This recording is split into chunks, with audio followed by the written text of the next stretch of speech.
فرماتی ہے کہ میں نے اپنے بیٹے کو جب جنم دیا نا تو ایسی خوشبو نکلی کہ مشک میں ویسی خوشبو نہ تھی، اتنی روشنی نکلی۔ رأیت قصور شام، میں نے شام کے محلوں کو دیکھا، مصر کی چراگاہوں کو دیکھا۔ ہمارے گھر کا ماحول یہ ہے، آپ کے گھر کا کلچر سوسائٹی بھی یہی ہوگی جو میں سمجھ رہا ہوں، یہی ہوگی۔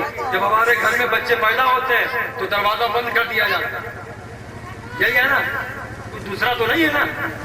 ارے اپنی برادری کو بولو نا بھائی، یہی ہے کہ جب بچے پیدا ہوتے ہیں ہمارے گھروں میں، جب پیدائش کا موقع ہوتا دروازہ بند کر دیا جاتا، کھڑکی بند کر دی جاتی، روشن دان بند کر دیا جاتا تاکہ باہر والے کی کوئی نظر نہ پڑے، ہماری بہو بیٹی بہن کی کوئی عزت و آبرو پر کوئی حرف نہ اٹھا سکے، کوئی نظر نہ اٹھا سکے۔ بچے کی ولادت ہوتی ہے دروازہ بند کر دیا جاتا ہے، کھڑکی روشن دان بند کر دیا جاتا۔ آمنہ فرماتی ہے میں اکیلی تھی، گھبرا رہی تھی، آسمان سے حوریں آ گئی اور آسمان سے یہ جنتی عورتیں آ گئی، تو ایسے موقع پر جب پیدائش کا وقت آیا نا تو مجھے ڈر لگا کہیں ایسا نہ ہو کہ درد ہو، تکلیف ہو۔ تو حضرت آمنہ کی بارگاہ میں جبریل امین نے عرض کیا لو یہ پانی پی لو، یہ جنت کی نہر کا پانی ہے، یہ جنت کی نہر کا پانی ہے، اسے پی لو۔ حضرت حوا نے جبریل کے ہاتھوں سے لے کے وہ جبریل کے ہاتھوں سے لے کے وہ بڑھایا، اپنے ہاتھوں سے لے کے پیالہ بڑھایا، اور جب انہوں نے پیا تو حضرت آمنہ فرماتی شہد سے زیادہ میٹھا تھا، دودھ سے زیادہ سفید تھا، برف سے زیادہ ٹھنڈا تھا، اور جب میں نے پیا نا میرے بدن سے خوشبو پھیلی، اور جب خوشبو پھیلی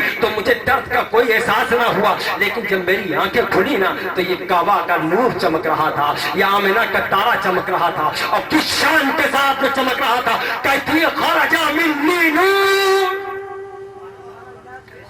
مجھ سے نور نکلا، اللہ نے بھیجا تو کہا قد جاءکم من اللہ نور، میں نے نور بھیجا۔ وہ نبی جو تشریف لائے وہ کہتے ہیں انا من نور اللہ، میں اللہ کا نور بن کے آیا ہوں۔ بند کمرے میں لیٹے لیٹے، دروازہ بند ہے، کھڑکی بند ہے، روشن دان بند ہے، سارے راستے بند ہیں، اندھیرے کمرے میں کچھ بھی دکھائی نہ دے، نہ باہر کا اندر نہ اندر کا باہر۔ اور آمنہ کہتی نور اتنا نکلا کہ دیواروں کے پردے ہٹ گئے، سبحان اللہ، نور اتنا نکلا دیواروں کے پردے ہٹ گئے، اور میری نظر لیٹے لیٹے بند کمرے میں لیٹے لیٹے مصر میں جو اونٹ چل رہے تھے، شام کے جو محل تھے جو جگمگا رہے تھے، میں نے سب کو دیکھ لیا، اور خالی دیکھا ہی نہیں، اونٹوں کی گردنوں میں جو رسیاں بندھی تھی، گھنٹیاں بندھی تھی، ان کے بجنے کی آوازیں اسی کمرے میں نے سنی، اسی کمرے میں سن لی۔ اب سالم جب نبی کے پیدا ہوتے ہی نبی کے نور میں آمنہ اتنی دیکھ رہی ہوں تو آمنہ کا لال کتنا دیکھتا ہوگا جو صحابہ نور ہے، جو خود نبی کے نور کی روشنی میں۔ آمنہ ہزاروں کو اس کی دوری کی آواز کو اگر سن رہی ہے تو وہ نبی کا عالم کیا ہوگا، جن کے بارے میں اعلیٰ حضرت فرماتے ہیں تو وہ نزدیک کے سننے والے وہ کانے لالے کا مت بلا سنتے ہوں گے، یقیناً سنتے ہوں گے۔ حضرت آمنہ فرماتی ہے وہ جب پیدا ہوئے تشریف لائے، میں نے دیکھا ثم انا بہو ساجدہ، میں نے ان کو سجدے کی حالت میں پایا۔ اب تقریب بہت لمبی ہو جائے گی، وقت کافی ہو چکا، سجدے کی حالت میں پایا۔ نبی پاک تھے اس لیے تو پہلے ہی سجدہ کر رہے تھے، نبی نے پہلا سجدہ کر کے ساری دنیا کو پیغام دے دیا، اے لوگوں میں پیدا ہوتے ہی سجدہ اس لیے کر رہا ہوں تاکہ دنیا والے جان جائیں یہی وہ مقدس نبی کا ماتھا ہے جس سے پوری کائنات منور ہوگی، جس سے پوری زمین پاک۔ بے شک سبحان اللہ۔ اور یہ ہندوستان ہے الحمدللہ، جو لوگ 12 ربیع الاول شریف کو جلوس نہیں نکالتے، وہ بھی کم وقت جو جھنڈا نہیں لگاتے، 15 اگست کو بڑے بڑے ٹانگتے ہیں ڈالوں پہ، بڑے بڑے ڈالوں پہ ٹانگ دیتے ہیں، جھنڈے لگاتے ہیں، یہاں چھوٹے چھوٹے لگانے میں چھاتی پڑتی ہے، چھوٹے چھوٹے